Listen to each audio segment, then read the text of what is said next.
Fala, fala pessoal, estamos começando aqui mais uma edição do Francamente Cripto. Hoje a gente vai falar sobre impacto social e cripto, se essas duas coisas têm ou não a ver. E a gente tem um convidado aqui que sabe tudo sobre isso, mas antes de apresentar o convidado, queria dar aqui as boas-vindas ao meu co-host, hoje único co-host, que é o Luca Benedetti do meu lado esquerdo. E aí, Luca, tudo tranquilo? Tudo muito tranquilo, graças a Deus. Pô, o Luca tá tranquilo aí, voltou de férias, talvez tenha esquecido um pouco do futebol, mas isso não é assunto para hoje. Hoje a gente vai falar sobre impacto social e cripto, e eu trouxe aqui do meu lado direito aqui uma fera no assunto, Luiz Quintanilha, que é co-founder e CEO da Cana. E aí, Luiz, tudo certo com você? Sim, tudo certo. Muito obrigado pelo convite, André. Maravilha. Luiz, a gente adora aqui perguntar para as pessoas como que elas caíram no mundo cripto. Mas eu conheço você e eu sei que você tem uma história a priori do mundo cripto que também é interessante, né? Dá para você contar um pouco desse histórico para a gente entender como que ele se encaixa em cripto? Boa, legal. Eu costumo falar que eu sou um empreendedor, né? Essa é a minha profissão. Então, eu já tive outros negócios. Eu acho que o mais notável dele aí nos últimos anos foi a Gama Academy. Então, ali foi uma oportunidade onde eu fui convidado para ser sócio, ser CMO, liderar os times de marketing e vendas da empresa. Ali me deu uma bagagem muito forte, não só de crescimento, growth, né, e trabalhar ali com o que a gente tinha ali de mais novo em termos de aquisição e marketing, mas também me deu uma bagagem tecnológica muito forte. Então, eventualmente trabalhando com produto, também serviu aí para formar o meu background administrativo. Então, ali tive bem à frente de questões contábeis, questões financeiras. E eu acho que tudo isso me ajudou a formar essa profissão de empreendedorismo. Legal. Tem algumas dessas passagens que foi um momento em que, porque provavelmente assim, para você dar esse salto para entrar e fundar uma empresa e criar um negócio, é um processo, né? No sentido de decidir dar esse salto para cripto, né? Como foi essa o primeiro contato com cripto, o entendimento de que aquilo, putz, ia fazer alguma diferença XPTO e aí decidir realmente empreender nesse segmento? Boa, legal. Primeiro eu já tinha contato, já conhecia sobre a tecnologia, né, um pouco mais do que só o Bitcoin, né? Então eu já conseguia distinguir isso. Na Gama Academy, inclusive, a gente fez programas pro mercado Bitcoin, para atração de desenvolvedores. Então sempre tive muito próximo da tecnologia. Investia também em cripto, mas ainda não tinha despertado esse interesse por empreender em cripto. A gente na Gama Academy, na época, estava passando por um processo de M&A, onde a gente estava ali num deal com o terceiro maior grupo educacional de ensino superior, que é a Anima Educação, e ali eu percebi que poderia ser um momento que eu poderia fazer um pivô de carreira. Ou eu formaria ali um novo contrato, ficaria por mais 4, 5 anos, entendendo que teria ali um caminho a ser percorrido. E eu achei que era o momento de eu passar esse bastão para uma outra pessoa. E nisso eu já estava procurando maneiras de empreender em negócios de impacto. Estava muito de olho na inteligência artificial, porque eu tenho background em dados, automação, né? Então sempre fui conhecido lá como um CMO tecnológico. E nessa busca por estudar novas tecnologias, em determinado momento veio um estalo da blockchain para resolver um problema de impacto, como remediação, tirar intermediadores de todo esse processo e também aliado ali a um pouco de perspectiva sobre a cannabis num episódio do Greg News, que é o episódio 100 ali. Eu falei, nossa, a coisa veio na cabeça, formou. E aí foi quando eu chamei o Guilherme Junqueira, né, que é meu sócio ainda, tanto na Cana quanto na Gama. E falei, cara, tô com essa ideia assim, assim, assado, preciso de 2 semanas para eu estruturar isso aqui. A coisa tá fresca na cabeça. Agora eu preciso mergulhar e eu preciso imergir. E como a gente já estava ali no processo de offboard, né, eu já tinha avisado ele e tudo mais, eu fui e comecei a imergir no mundo cripto. E aí eu comecei a entender os principais fundamentos, como é que eu conectava essas coisas. E aí, quando as coisas começaram a se encaixar, foi quando eu escrevi ali o primeiro white paper, mostrei ali para um grupo ali de cerca de 10, 15 empreendedores. Para validar a ideia, eu precisava também do comitê financeiro para garantir ali que realmente fazia sentido para eles. E aí, desses 15 empreendedores aí, acabou ali que uns 4 fecharam, apostaram na ideia e dali para frente eu comecei a estruturar ela melhor. Então foi bem assim, né? Eu já buscava empreender em negócios de impacto e a blockchain se apareceu como uma alternativa ali para resolver esse problema. Tem uma coisa, quando a gente entrevistou algumas pessoas que se envolveram com impacto social e até a minha própria experiência com esse tipo de conteúdo, né? existe pelo menos nas minhas parcas leituras ali, contatos, uma motivação anterior, né? No sentido de alguma coisa que aconteceu com você, alguma coisa que você visualizou, alguma vontade de fato que não passa única e exclusivamente por eu descobri isso aqui e vi uma grande oportunidade, né? O empreendedor que tem essa perspectiva de impacto social, ele tem uma história egressa daquilo que impactou a vida dele. Assim, é o seu caso também nesse sentido, assim, como que você porque assim, conhecendo a tecnologia blockchain ou inteligência artificial, como você falou, você tem uma infinidade de possibilidades de negócio, né? Quando a gente fala de impacto social, existe até um desafio além, né, daquilo, que não vai ser só pela lucratividade, você vai ter todo um esquema ali, exige um pedágio a ser pago no sentido de modelo de negócio que não pode ser até, de certa forma, predatório, né? Então você tem alguns problemas que, na verdade, são os vieses que o próprio empreendedor ali que está visando impacto social tem. Qual que é o seu contato com isso e por que seguir nesse segmento e não em qualquer outro? Boa. Eu acho que tem dois passos aqui, né? Um que é uma motivação anterior a isso e uma outra que acabou sendo descoberta ao longo desse processo, né? Então, falando aí dessa motivação anterior. Primeiro, eu já era um entusiasta ali do mercado da cannabis, então eu já gostaria de entrar nesse ramo quando a coisa tivesse um pouco mais formatada, né? Quando a parte regulatória tivesse ali um terreno que pudesse entrar. Por quê? Porque ali eu enxergava uma coisa. Muita gente fala que a cannabis ela é a porta de entrada para outras drogas. Uhum. Só que, na verdade, ela não é a porta de entrada, né? A porta de entrada é justamente o álcool. Uhum. Ela só acaba se tornando ali um facilitador para essa entrada, muito por conta que ela é comercializada no mesmo lugar do que outras drogas. E aí, quando você vê pesquisas avançando, quando você vê a ciência colocando, desmistificando, quebrando esse tabu, né? A gente teve aí na pandemia 18 países que entraram nessa regulação. E eu comecei a estudar o mercado e comecei a perceber, isso resolve uma série de problemas. Resolve um problema social, que é o quê? Cara, a gente viu que o problema da cannabis, né, inalada, fumada, o uso adulto, né, o uso recreativo, ele sim é um problema, principalmente para menores de idade. Então, e o traficante, do outro lado, ele não distingue quem é um menor de idade e quem é um maior. Uhum. Ele quer ver o dinheiro entrando e vendendo e espalhar essa mensagem para a maior quantidade de pessoas. E aí, quando eu comecei a perceber, diminui o número de criminalidade, né, relacionado ao tráfico, diminui o número de menores de idade que entram nesse mundo. Então, se a gente fizesse um bom trabalho de conscientização sobre isso, trouxesse essas informações a público e ajudasse a quebrar esse tabu, eu entendi que eu também me sentiria gratificado por isso. Entendi. E aí depois, né, descobrindo os problemas desse mercado, né, e aí entendendo que a blockchain poderia resolver um problema grave da cannabis, né, um problema do supply chain. Então, quando você olha hoje, por exemplo, para um empreendimento de cannabis aqui no Brasil, você tem que ter um mapeamento de toda a cadeia, porque 90% do tráfego vem de meios ilegais.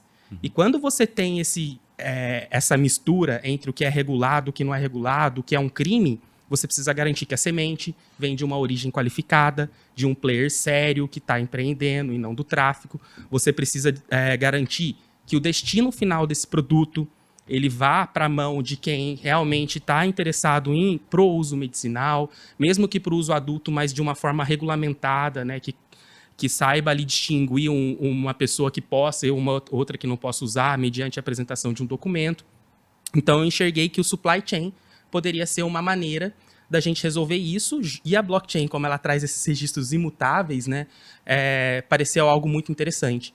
E aí eu fui percebendo uma segunda dor, que era a dor do mercado de carbono em si. Então ela tinha dores parecidas, né? Tinha um problema de centralização, e aí esse problema de centralização ele acabava fazendo com que essas pessoas pudessem modificar o banco de dados, e o supply chain, que poderia servir a toda essa cadeia logística, né, para colocar esses projetos e garantir que eles são sérios, também era a mesma tecnologia utilizada para essa geração de créditos de carbono.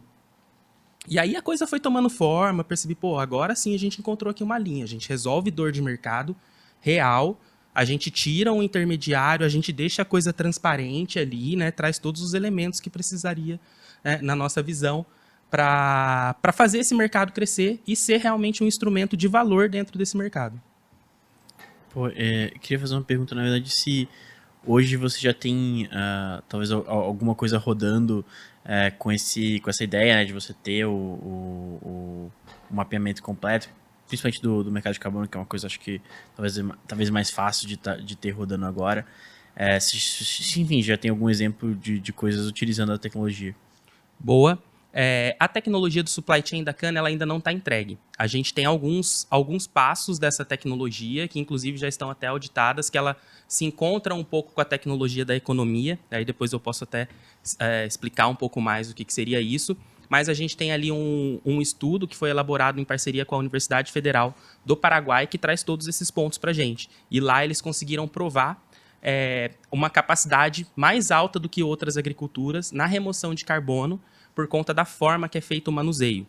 Então, hoje ainda está preliminar nesse estudo e, em termos de tecnologia, a gente está desenvolvendo agora esse protocolo, que parte de um protocolo simplificado, num primeiro momento, né, para que, aos poucos, a gente consiga ir encorpando ele, ganhando mais relevância e de fato, abrir ele para que outros projetos de cannabis, que não só esse que a gente tem a parceria, possam também aplicar para essa geração de créditos, enfim, para utilizar a nossa solução. Luiz, então, assim, eu entendo o problema que você colocou aqui na mesa, principalmente esse mesmo vídeo que você falou aqui do Greg News, eu também vi, me surpreendeu a quantidade de coisas que poderiam ser aplicadas, principalmente os avanços do ponto de vista medicinal, né, do que já tinha sido feito e estudado, e obviamente as outras questões ali que levantavam principalmente na questão de crédito de carbono e até da reutilização e não degradação do solo. Assim, tinha muita coisa interessante ali. Só que quando a gente olha para isso, primeiro que a posteriori, né, depois de ver o vídeo, eu falei, pô, beleza, então temos na mão aqui um santo graal na mão que resolve tudo, né? E óbvio, quando a gente olha para esse resolve tudo, entra uma outra questão que é onde que eu me foco. Porque, óbvio, né, você tem esse pensamento de chegar lá e abarcar tudo isso, mas o dia a dia ele é muito duro, principalmente porque você está falando de recursos escassos, né, do ponto de vista de mão de obra, de tecnologia, até de dinheiro mesmo, de como você vai empregar isso. E é justamente nesse ponto que eu quero tocar, assim. Qual que é o foco hoje da cana? Que problema hoje ela está se focando em resolver? Né? Você disse que ainda tem muitas evoluções aí para serem feitas. E quais que são esses projetos aí dentro desse foco inicial? Né? Resume para a gente isso, porque acho que talvez se a gente abarcar tudo isso, a gente vai entender um mundo maravilhoso, mas qual que é o dia a dia da cana? Boa. Realmente tem esses problemas, né? Uma coisa é quando você está com a ideia no papel, outra coisa é quando você vai ao mercado e você começa a perceber que tem uma série de variáveis ali, né? E além dessas de recursos, tudo mais, eu também coloco a variável regulação, principalmente quando a gente está falando de cannabis, né? E isso acaba tornando a coisa um pouco mais difícil. E aí, o que a gente enxergou? Existia um passo no roadmap futuro da cana, que era a geração de créditos de carbono através das fazendas de cannabis, e a gente percebeu, até por conta de um parceiro que veio bater na nossa porta, não posso falar o nome ainda, mas é uma fazenda do Paraguai, ele veio e pediu para a cana ser a certificadora, porque ele tinha enxergado essa dor, e aí ele começou a contar para a gente. E é o parceiro que, inclusive, trouxe essa parceria com a Universidade do Paraguai. E aí ele começou a contar os problemas que ele tinha, como que funcionava, fazia lá uma agricultura familiar, mas eram pequenas fazendas, e a gente começou a falar, pô, legal, era algo que a gente ainda não estava enxergando, que é o ponto que eu falei que foi o segundo motivador ali, né? E aí a gente percebeu que realmente esse mercado ele tinha algumas dores. Essas dores eram oriundas de um processo extremamente centralizado. Então, só para você ter noção, a gente tem ali duas grandes dores no processo que a cana pretende resolver. Primeiro, é um processo lento, moroso, é um processo caro. O fato de ser lento, moroso, hoje, para você fazer uma certificação de um projeto de carbono, pode levar até 24 meses, entre 18 e 24 meses. Nossa. Você tem que ter um especialista, você tem que colher provas laboratoriais, você tem que fazer uma série de coisas que inviabiliza, por exemplo, os pequenos produtores entrarem. Por falta de grana também, por ser um processo caro, e isso refletia num problema de mercado, que era o quê? Cara, essa centralização, primeiro, ela causava uma desconfiança, porque essa informação pode ser manipulada, e a gente viu aí suspeitas acontecendo com grandes players do mercado, de manipulação, de duplicidade de crédito, e ali a gente já olhou e falou, pronto, a blockchain para isso é perfeito. Cria um registro imutável, um registro aberto, transparente, para que todo mundo possa checar, mas também tinha o problema de manter grande quem já estava grande e tirar espaço do pequeno, porque é um mercado lucrativo, a gente vê todo mundo falando sobre ESG, crédito de carbono, compensação, o governo tem 2 projetos de lei para regulamentar esse mercado, então a gente vê que realmente ele tem ali uma fonte de receita adicional, só que tirava os pequenos, por conta desses 2 problemas que eu falei, né, de ser caro e ser burocrático. E aí, como que a cana pretende resolver esse problema? Atuando com as associações e cooperativas que tenham projetos similares, e a gente já está trabalhando com algumas delas aqui. Tem um parceiro nosso ali que tem mais de 40 mil hectares dentro dos fazendeiros que eles têm ali, todos com práticas e manejos de solo semelhante. Então a gente poderia agrupar esses players para baratear esse processo e também utilizar a tecnologia para baratear. Porque a gente também percebeu que 80% do custo de um projeto de certificação de carbono, ele vem justamente do processo de monitoramento. Que é você ter que ir lá, ter uma pessoa presencial que vai medir a altura do pé, que vai ir lá, vai recolher todas essas provas, enviar para o laboratório, sendo que, pô, hoje a gente já tem tecnologia para fazer tudo isso. Por que a gente não faz? Porque esses players centralizadores que dominam esse mercado, eles têm uma metodologia acadêmica que veio lá de 1992 com o protocolo de Kyoto e se manteve intacta pelos próximos 20 anos. Né, pelos próximos 30 anos, né? Então, agora que a gente está vendo essa mudança, a gente vê que, por exemplo, tem um satélite, cara, não precisa uma pessoa ir lá medir a altura do pé. A gente desenvolveu um cálculo alométrico e, a partir desse cálculo alométrico, somente com a altura do pé, que a gente consegue isso, através de imagens de satélite, dimensionar qual é o diâmetro do caule, e com o diâmetro do caule você consegue estimar qual é a massa produzida daquele ativo. E como você tem o laudo e as provas de quanto de carbono retém por quilo de cânhamo, por exemplo, colhido, então a gente conseguiria estimar o qual é a real capacidade de remoção de carbono daquela agricultura, né? Então, utilizando tecnologia para baratear e unindo esses players que têm semelhança para que eles também possam ter condições de brigar com os grandes e não deixar cada vez mais os grandes mais distante dos pequenos e médios produtores, né? Tem uma coisa sobre essa questão do crédito de carbono que, assim, eu lembro de ver dois momentos quanto essa, na época nem chamava de ESG, era basicamente o mercado de crédito de carbono, quando, sei lá, eu ouvi falar isso no ensino médio, né? Acho que o pessoal começou a comentar sobre isso. Óbvio, né? Essa questão do planeta tá no seu limite já existe há algum tempo, né? Tanto na questão do aumento na temperatura, quanto a produção de gás carbônico de fato. Só que lá atrás a gente teve essa primeira onda e agora a gente está tendo uma segunda onda de discussão quanto a isso também. E uma das coisas que apareceram tanto lá da primeira vez quanto dessa outra vez é a questão do wash and trade e basicamente o que você falou, né, os problemas de publicidade. E quando isso acontece de fato, não é que você cria um estigma na empresa em si ou num país ou alguma coisa. Isso reverbera no mercado como um todo, no sentido de, olha aí, isso aqui não consigo nem ter certeza e clareza de que eu estou comprando realmente está fazendo algum efeito. Fora o fato de que se tudo pode ser crédito, se eu posso criar o crédito de carbono, eventualmente eu continuo lá poluindo da forma que eu estou poluindo e como não tem nenhuma lei me obrigando de fato, né? A gente tem alguns protocolos, alguns tratados aí que visam daqui a tanto tempo, a uma década diminuir, mas nada que virou lei efetiva a ponto de afetar o bottom line das empresas, a ponto de falar, não, eu preciso mudar isso, né? Como que você vê essa coisa mudando? Porque na minha perspectiva, a gente só vai ter talvez um mercado de crédito de carbono quando de alguma forma a gente tiver um enforcement talvez não das empresas, talvez de cultura, que influencia também o governo a ponto de isso virar lei, né? Como que você vê essa mudança acontecendo, né?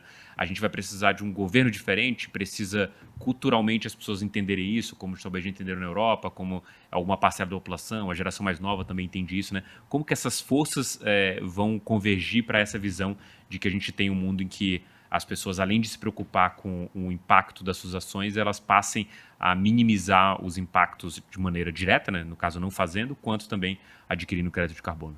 Boa, é uma pergunta bem interessante. Primeiro, eu acho que também é importante destacar como é que funciona esse mercado de forma rápida, tá? A gente tem dois mercados estruturados hoje. Um mercado regulado, ou seja, um mercado onde tem um player que olha para a qualidade desse crédito, que olha para o preço, para a oferta, demanda, e que obrigam essas empresas a pagar. Esse mercado hoje ele existe majoritariamente na Europa. Então, todos os países que aderiram à União Europeia também aderiram a essa compensação de danos. E existe um mercado voluntário. Por quê? Percebeu-se que não adiantava só a Europa fazer isso e o restante do mundo não fazer isso, a coisa não ia se resolver. Então formou-se esse mercado voluntário. E também tem ali um aproveitamento, né? Começou a se formar porque várias pesquisas começaram a indicar que não era só uma questão de mudança climática. Ou seja, não era só uma questão das empresas, as pessoas também precisariam entrar e elas toparam entrar. Então a gente tem duas pesquisas aí foda que mostram isso, uma pesquisa da Datafolha e uma pesquisa do INPE, onde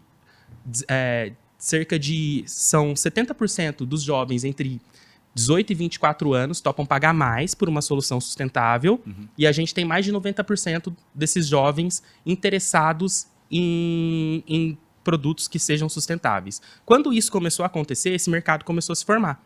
E aí, como é um mercado voluntário, ele não tem um regulador.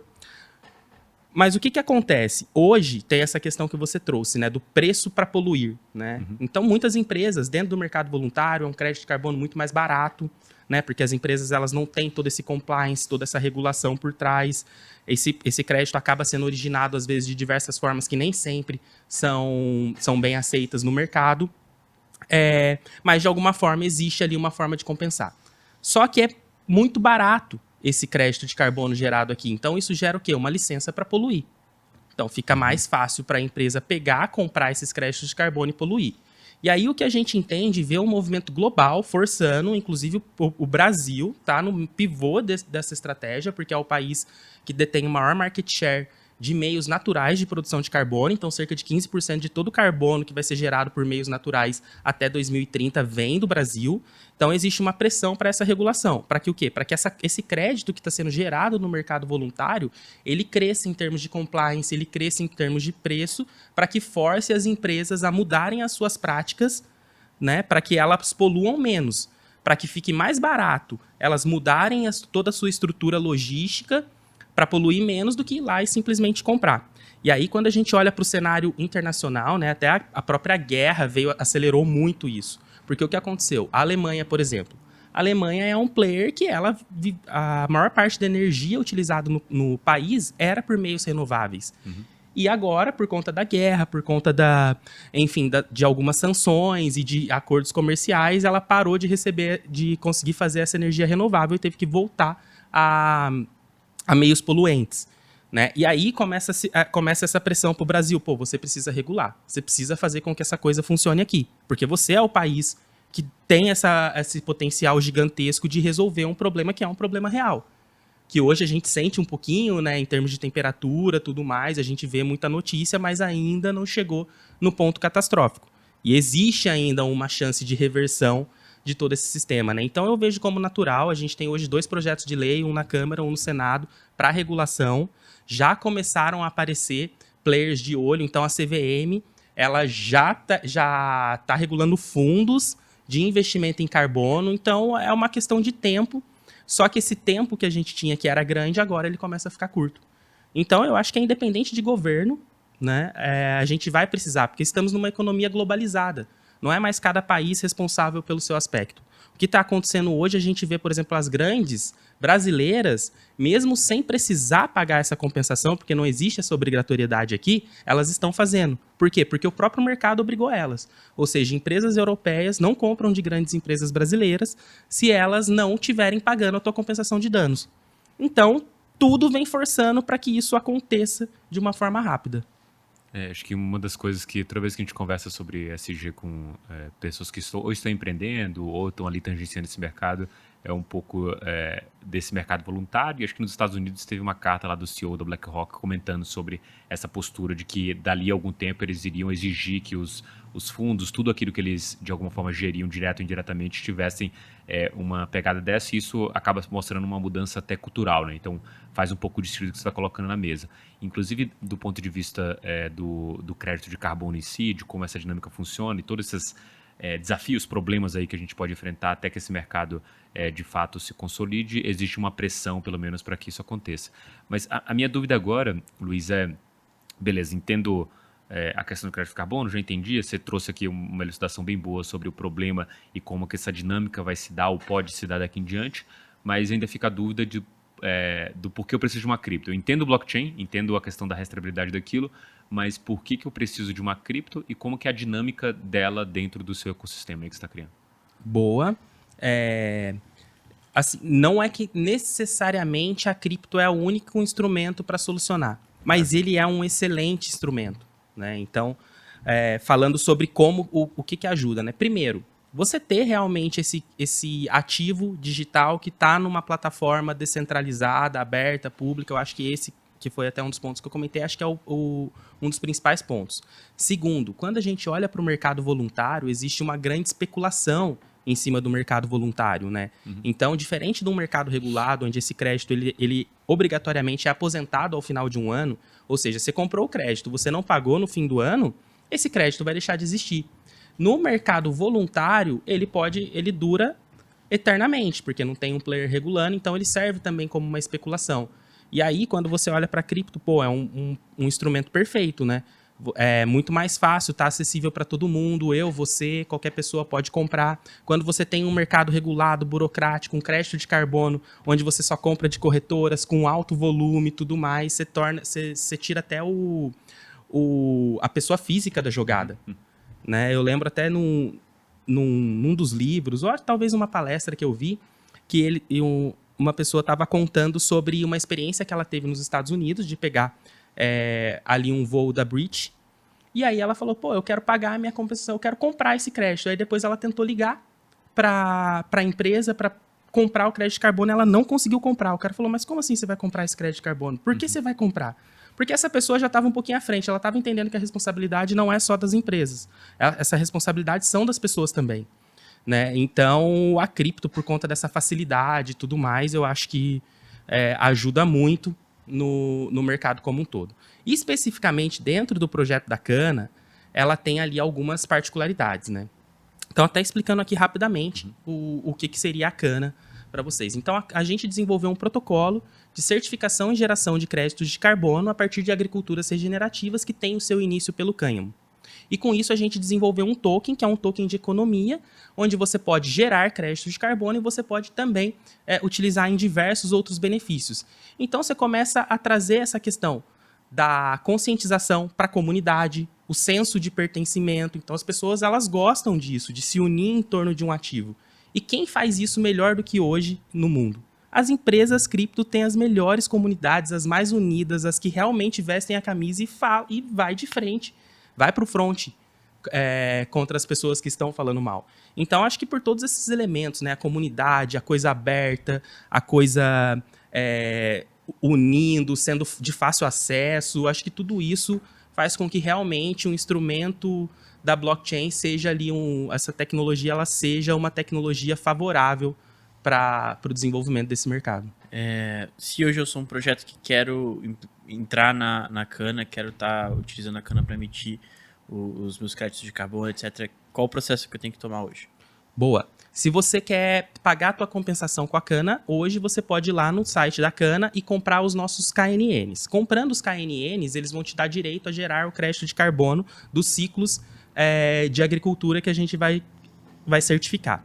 Esses ciclos, eles estão previstos agora, né? A gente tem um ciclo em outubro e tem um ciclo em junho. Então, basicamente, você vai comprar teu token, vai colocar ele numa aplicação e vai receber uma recompensa em créditos de carbono proveniente dessa certificação desse ciclo que vai ocorrer de outubro a fevereiro, e ali logo fevereiro, março, a gente já tem um segundo ciclo. Então, basicamente, esse seria o processo hoje. E só para entender, como o negócio vai acontecer só em outubro desse ano, né? Deste ano aqui, em 2023. Eu estou comprando e adquirindo o direito de, a posteriori, conseguir tirar minha pegada de carbono. Vamos supor, nesse exemplo mais simples de pessoa física. E não necessariamente que eu estou comprando um crédito de carbono agora. Exato. Isso. Beleza. E essa dinâmica seria, eu comprei um percentual de um hectare de uma fazenda, o direito de crédito de carbono daquele percentual de hectare. Tipo, mais ou menos isso? E por isso que ele vai me render alguma coisa? É mais ou menos isso. E também tem uma parte que às vezes acaba confundindo, que a gente teve que fazer um ajuste mesmo de rota, né? Ali como empreendedor, aquilo que a gente falou, né? Sentir o mercado, a gente tem que analisar todas as possibilidades. Então, isso daí que você falou é exatamente o que era o white paper da Cana de novembro, dezembro, de janeiro. Né? Hoje a gente entendeu que a pessoa ela não precisa ter acesso a essa terra. Isso em termos legais, em termos com a CVM, ia causar uma dor de cabeça ali que não era necessária. Então, o que você compra hoje? A gente tem 2 ativos na economia, um deles já está rodando, que é o token KNN, que é o token que gera créditos de carbono. Entendi. Né? Aí você, com esse token, você coloca num stake pool, que é como uma aplicação bancária, e que você, ao invés de receber uma recompensa em reais, ou no próprio token que você colocou ali, você recebe um crédito de carbono. Na verdade, um token de carbono que equivale a 1 tonelada de carbono removida. A partir desse momento, você pode fazer 2 coisas com o teu token de carbono. Você pode ir lá usar a própria aplicação da cana para destruir ele. E para que você destruiria ele? Para você, de fato, pagar a tua compensação. Porque se você não destrói o teu token, você não pagou a tua compensação. Se você comprou um crédito, ele é um ativo ali, bem parecido com um ativo financeiro, onde você pode vender. Se você destrói, você pagou. Então, você destrói na aplicação da cana e recebe o certificado. Ou você segura ele como reserva de valor, porque entendeu essa dinâmica do mercado, que esse preço desse ativo ele tem que subir para a coisa funcionar, para a conta fechar, e pode simplesmente segurar ele. Então, basicamente, hoje é assim que funciona. Eu não sei se eu respondi tudo a pergunta. Não, respondeu, porque a minha dúvida era exatamente essa. Quando eu comprar o KNN, só se eu botar ele nesse staking pool, né, fazer o stake daquele ativo, ao invés de uma recompensa normal, eu vou receber esses créditos de carbono, que só são créditos se eu queimá-los, né, para eu conseguir fazer uma prova de que eu usei esses créditos de carbono e, sei lá, zerei minha pegada dentro do planeta Terra. Mais ou menos essa lógica. Mas o KNN, ele os tokens que eu recebo, que são esses créditos de carbono, eles são proporcionais ao que a sua plantação lá vai gerar. É isso, né? Porque é lógico que faz sentido. Então, em teoria, você vai ter o ciclo lá do cânhamo. Em algum momento, esse staking pool ele deixa de gerar recompensa ou altera a recompensa justamente pelo ciclo que você está vivendo da plantação. É isso, né? É isso. Então, tem um lastro dentro da plantação. É isso. É isso. Ele aumenta, né? Porque o que acontece? Hoje, quando você olha para um processo de certificação, tem um custo muito alto no início. Então, a gente tende a ter grandes contratos, né? E aí, esses grandes contratos, eles permitem com que a gente gere esse crédito de carbono futuro, que não é o que a cana, no caso, vai fazer. A cana, eu estou usando o termo crédito de carbono porque é um termo muito popular, conhecido por todo mundo. Mas o crédito de carbono, ele pode ser um crédito futuro. Ou seja, você tem uma árvore, plantou uma árvore, ela vai levar 20 anos e a gente sabe ali, por estimativa, ali, que ela vai gerar, por exemplo, cerca de 0,3 créditos de carbono ao longo de 20 anos. Esse é o crédito de carbono. O da cana já é um débito de carbono, porque esse crédito ele já foi certificado e auditado. Não é uma promessa futura, quando a gente fala do token de carbono, né? Então, acho que tem essa diferença aqui do token de carbono. Aquilo que ele já foi emitido na minha staking pool, ele já foi absorvido da atmosfera na plantação, que é um débito que você está falando. Exatamente. Legal. Ele é um débito de carbono. Entendi.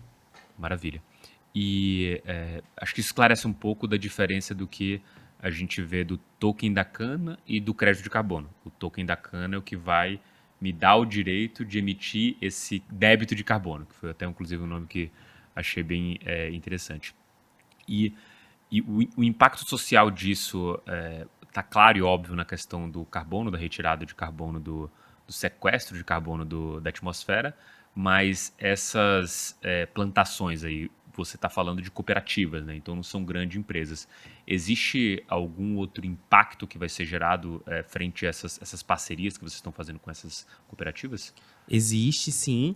Né? Quando a cana nasceu, a nossa proposta era justamente ser uma remediadora, uma reparadora de danos históricos. E aí, quando a gente fala de danos históricos, não estou falando só do aspecto ambiental. Esse é importante, está super em alta, mas a gente tem também toda uma reparação aí para ser feita em economias ou em locais que tenham, por exemplo, um baixo PIB, um baixo IDH, que tem um solo empobrecido. Então, a gente nasceu para ser uma empresa que tem um laser focus, ou seja, olhou para aquela região, vamos montar uma operação de cultivo onde essa região ela tem um baixo PIB, um baixo IDH, ela vai poder se beneficiar de empregos, de um novo ativo na economia.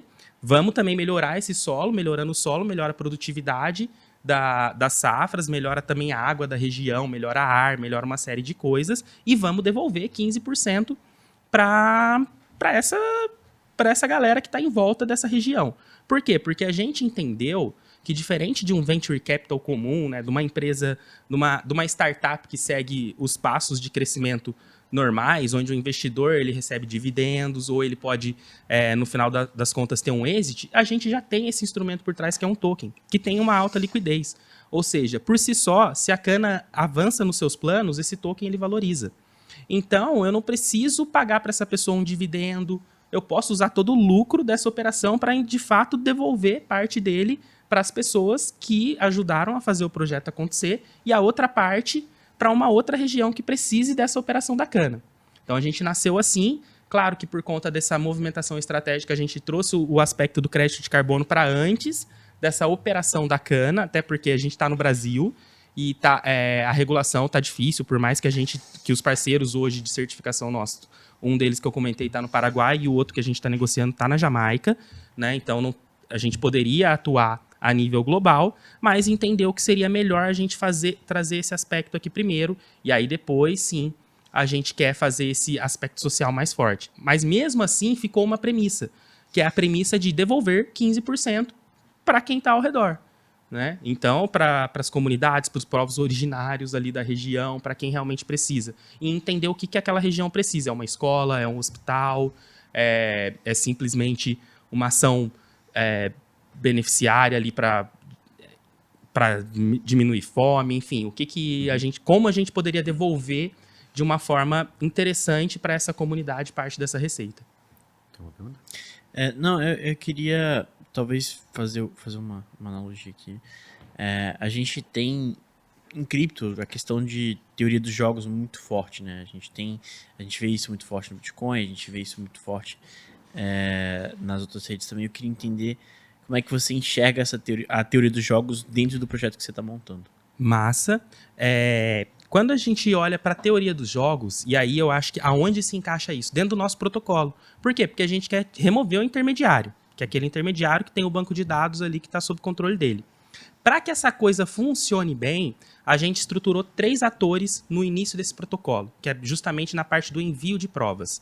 Né? Então, o que a gente entende? Que a empresa tem que enviar todas as provas dela e tem que ser provas reais. A comunidade que vai lá checar, e isso vai estar aberto e disponível para a comunidade poder checar esse projeto, também tem que enviar as provas reais, né? E que também tem um double check ali por algum satélite de algumas dessas informações. Se todo mundo mandar todas as provas reais, todo mundo sai ganhando. A recompensa é distribuída entre todo mundo. Se uma dessas pessoas ela não envia a prova real, ela vai acabar vai perdendo. Pô, você vai anular ali o projeto, você poderia ter ganhado algo com isso e você pagou para nada, né? Então, eu acho que é nesse sistema, que é até um sistema parecido com o Proof of Stake, né? É um sistema de Proof of Stake, lógico, em menor escala ali, mas que a gente entendeu que funciona para remover o intermediário. Tem uma coisa aqui, antes da gente passar para a mineração da semana, que provavelmente o nosso telespectador aqui, o nosso ouvinte deve estar se perguntando, né? Porque quando a gente fala de crédito de carbono, a gente está falando especificamente de uma possível plantação do que você está fazendo ali, que poderia sequestrar esse carbono da atmosfera. E quando a gente fala disso, a gente tem uma infinidade de possibilidades do que você poderia plantar ali, até pensando na questão do solo, em a questão de outras variáveis, até o próprio local, se aceita ou não determinado cultivo. E isso levanta a questão do porquê especificamente a cannabis, né? Qual que é a vantagem dela dentro de todo o seu plano aí futuro e principalmente nesse de curto prazo que você está focando no crédito de carbono? Boa, legal. E aí até é importante destacar o porquê da cannabis relacionado a um tipo de crédito de carbono específico, que são os de agriculturas regenerativas. Uhum. Porque a gente pode ter outros ali de energia renovável e tudo mais. Quando você olha para a agricultura, é algo muito difícil de você conseguir gerar crédito de carbono. Normalmente, você só consegue gerar mexendo no manuseio da tua operação. Ou seja, como você faz, como que é o teu uso de fertilizante, economizar em energia elétrica, tudo mais. Normalmente é assim que os créditos de agricultura regenerativa geram seus créditos de carbono. Por quê?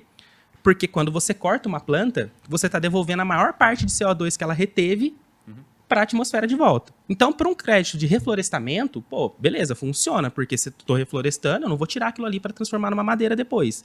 Mas quando olha para a agricultura, que é algo que é assim, cíclico, rotativo, você sempre tem que estar colhendo, vendendo e tudo mais, acaba sendo mais difícil.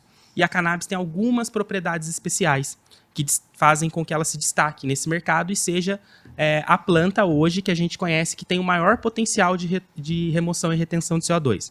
Primeiro, na hora de cortar, você não devolve o que foi retido, então fica preso nas fibras dela, ela desenvolveu isso aí ao longo dos anos, essa característica, então não está devolvendo. E segundo, ela, né, por conta de manipulações genéticas, por conta da composição mesmo dessa planta, ela funciona com ciclos curtos, ou seja, em cerca de 4 meses ela tem que dar uma alta produtividade. E isso faz com que ela chegue a ser até 60 vezes mais eficaz na remoção de CO2 do que uma árvore. porque em 4 meses ela remove cerca de 3,5 vezes mais CO2 do que uma árvore que demoraria 21 anos, ou cerca de 20 anos, para remover 3 vezes menos do que ela remove.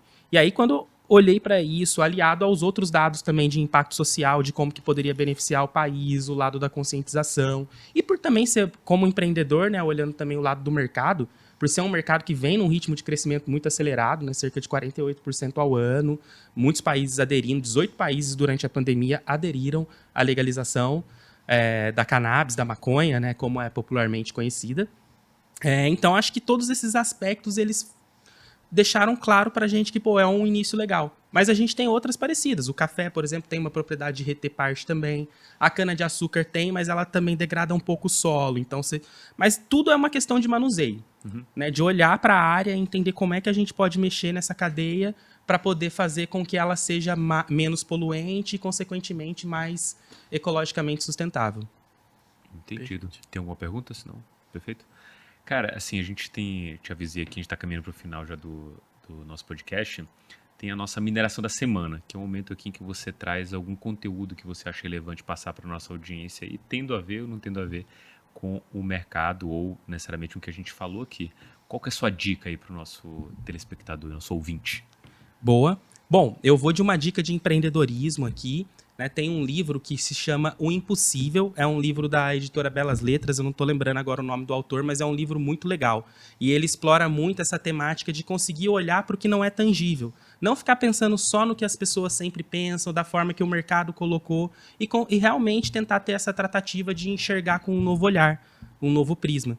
E aí, só para exemplificar o porquê que eu gosto muito desse livro, tem uma coisa que não sai da minha cabeça, que é a questão do átomo, né?